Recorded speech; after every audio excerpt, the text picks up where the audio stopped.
kapusuhan. Totoo nga bang mas matindi pang kumayod ang mga ilaw ng tahanan kaysa sa padre de pamilya ngayon? Patutunayan yan ng ilang amazing nanay who work hard for the money. Mga babaeng palaban, mga ekstraordinaryong ilaw ng tahanan, sila ang henerasyon ng mga makabagong Pinay na may kakaibang kakayahan.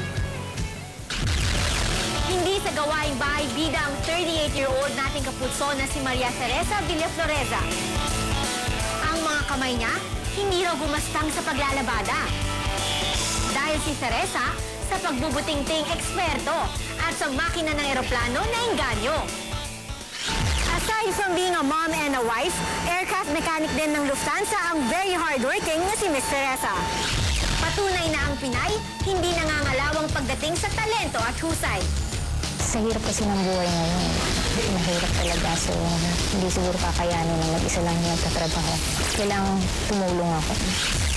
Electronics and Communications Engineer o ECE graduate itong si Teresa. Malayo sa larangang napasukan niya.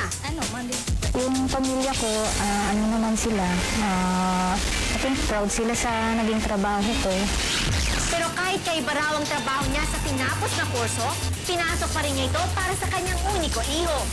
Minsan nga, kailangan mo mag-work 21 hours straight duty o pumasok ng day off mo. Hindi man naging madali sa simula, pero dahil sa sipag at tiyaga, matak din ang galing at kakayahan niya sa pagkukumpuni ng mga makina. Sa bahay dati umiikot ang buhay ng mga babae. Pero ngayon, ang mga working women, bida na sa anumang larangan. Sa isang pag-aaral na inilabas kamakailan ng International Labor Organization o ILO, nadiskubre nila that women in the Philippines work longer hours than their male counterparts. Ibig sabihin, kung susumahin, talo raw natin mga Pinay ang mga lalaki sa pagbabanat ng buto. We find that in a country like the Philippines, there's a lot of growth in the services sector, because I think what is driving women is that they also want to realize themselves in terms of a career. They want to earn income because they want to help their families.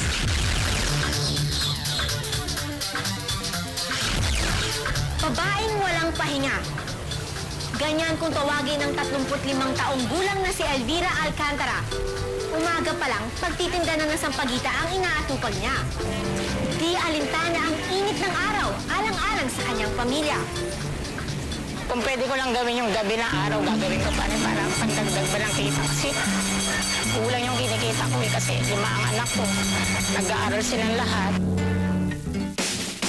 Pagkatapos magtinda, paglalabada naman ang aasikasuhin niya.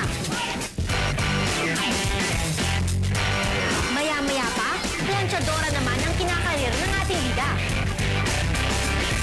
Akala nyo tapos na? Sumasahigline pa siyang dishwasher sa kalapit na lang kantina. Minsan kinakantsawan ako, sasabi, uy, ano ka naman, magpahinga ka naman. Sabi niya gano'n, pagdating mo galing magtinda, maglalaba ka, tapos maghuhugas ka ng plato. Sabi ko, talagang ganyan eh. Kaya naman bayani ang turing ng pamilya sa kanilang natatanging ilaw ng tahanan. Napakabait sa asawa, tapos dami-dami yung trabaho. Nakakayanan niya. Sina Teresa at Elvira, mga patunay na ang modernong Pinay, hindi na lang magaling na homemaker. Kung kinakailangan, kayang-kaya na rin nilang maging great provider. Dahil in this day and age, your gender doesn't matter. Basta't ika'y isang honest worker. Importante sa aming malaman na nasasapul namin kayo, kaya every week pumipili kami ng 2 feedback of the week dito sa Sapul Mo. Mula kay Cornel Bonco, I really find the show very entertaining, informative, and with value. Sabi pa niya, I really thank you because it seems you listened to my suggestion to have one of the viewers go with Tony Pet on the next food trip. I'll just wait for my turn. I know I said I want a food trip na di masyadong makolesterol. Thanks, Cornel. Sabi naman ni Luz Viminda Enriquez, congratulations for making a feel-good show. It's about time that good shows like your show grace our TV sets. Dagdag pa niya, hope you can feature cancer-related stories. I am a cancer survivor and I really need tips, halimbawa sa food at alternative medicine. Maraming salamat, Luz Viminda, sa iyong feedback. Congratulations, Cornel at Luz Viminda. Dahil ang mga sulat niyo napiling Sapul Mo Feedback of the Week, tatanggap kayo ng surprise gift mula sa Sapulso. Plus, magkakaroon din kayo ng chance na makasama si Tony Pet sa kanyang susunod na food trip. Hintayin niyo na lamang ang aming tawag kung paano niyo pwedeng maklaim ang inyong premyo. Meron ba kayong mga mensahe, puna o komento tungkol sa Sapulso? Isulat at ipadala ito sa Sapul Mo, care of Sapulso, QTV 11, GMA Network Center, EDSA, Corner 11, Chambry Street, Dalaman, Quezon City. O kaya i-email nyo sa amin sa sapulso@gmanetwork.com kasama ang inyong buong pangalan, tirahan, telephone number at edad.